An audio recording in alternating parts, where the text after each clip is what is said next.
Biz ehl-i sünnet olarak Selef Salihin akidesinde olduğumuzdan dolayı biz namazın hiçbir şekilde terkinin, yani böyle diyeyim ki, ihtilaflı olduğunu görmürük ki namazın terk eden bir insan külliyen namazı hayatından tamamen çıkardan bir insanın yani İslam'la şehadet etmirik.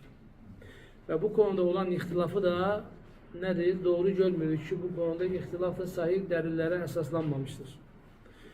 Yani selef ulemesine istinad edilen bu meseleyle bağlı delilleri de sahih olarak nedir? Sahih olarak da görmürük bu meseleyle bağlı.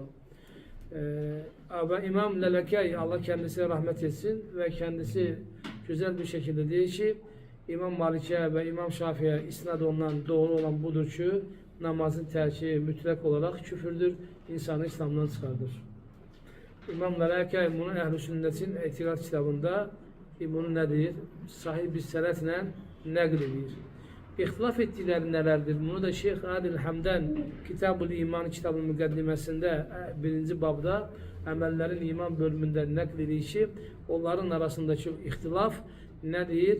Bir namazın terki ile bağlı, tembellikten bir namazın terkinden söhbət etmiştir.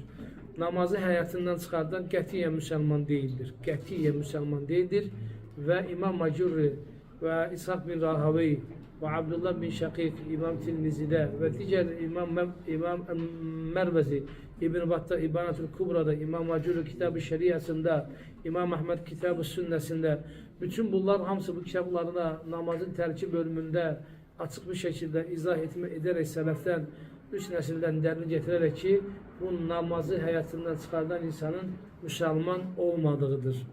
Namazı hayatından çıkardan bir insanın Müslüman olmamasıdır. Ve bu sebeple de namazı olmayan bir insanın kıyamet gününde de imanı, diğer emelleri de Allah katında onu kurtarmayacaktır. Ne dedik? Emelleri onu Allah katında kurtarmayacaktır. Yani o insanı diğer emelleri cennetine girmeye sebep olmayacak. Namaz da kılmırsa, oruç tutursa, zekat verirse, hacca gelirse, bu ibadetlerin hamısı bir insan hayatında mevcuttur. Ama ve lakin namazı hayatından çıkardıpsa, yani bu insan cennete girmeyecektir. Çünkü o küfür üzerine dünyadan köçmüştür.